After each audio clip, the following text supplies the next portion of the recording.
April 19, 1775, we have the mission of 700 British soldiers who marched to Concord to seize arms and ammunition. As they were marching through towards Concord, they went through Lexington just after sunrise, and the first shots of the war were fired in Lexington. The first colonial casualties occurred there, and then they continue on into Concord. The next encounter they have with the colonial militia is at Concord's North Bridge. And at the North Bridge, that's where the colonists were first ordered to return fire on the King's soldiers. And the British suffered their first casualties at the North Bridge. That was about 9:30 in the morning. But the British never intended to stay in Concord. It was to go out, seize the weapons and ammunition, and get back to Boston, which is a march of almost 20 miles. So about noon, they've regrouped, and they've secured their wounded. They didn't find much by way of military supplies, so really the mission was not a success. And now they begin the long return march to Boston, but word had been spreading throughout the entire morning about the fact that they were out, that people had been killed in Lexington, that they'd been fighting in Concord. And so the colonial militia from all over the area, from Reading, Chelmsford, Billerica, Framingham, Sudbury, many towns started responding and moving in. So as the British column is leaving Concord, they get to this place here, Meriam's Corner, and it's actually a road junction. And the modern roads that we have here now are actually in the same position as the historic roads.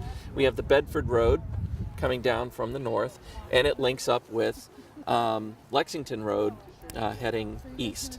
And so right here at this point, colonial militiamen from Reading get into position in this area, and they fire on the British column as the rear of the column was crossing over Elm Brook.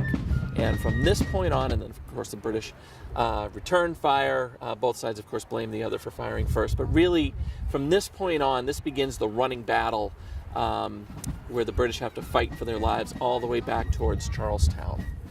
So this is the beginning of the Battle Road. What we're going to be commemorating today, it's not a reenactment, we're going to do a commemorative ceremony. So we're going to have a parade that's going to come down the Bedford Road, fife and drum corps. We're going to have Minuteman companies.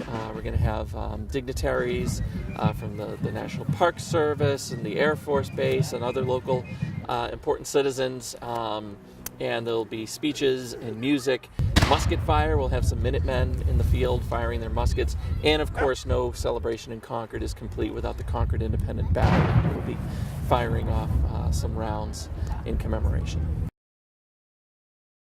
It's what we call a witness house.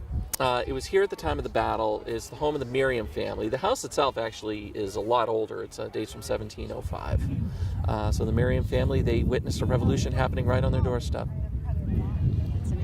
Patriots Day commemorations begin today at Meriam's Corner, and then a couple hours later at the Paul Revere capture ceremony, where the Lincoln Minutemen do another ceremony commemorating the capture of Paul Revere. Then the next weekend is the big one.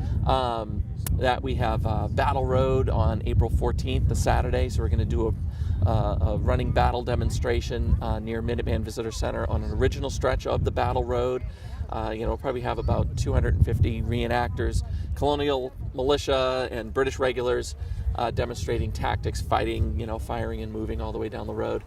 Sunday, the Barrett House will be open in Concord from 1 to 4. The British are going to show up and search it. And then on Monday, it's Patriots Day. North Bridge, parades, reenactments. So it's all happening.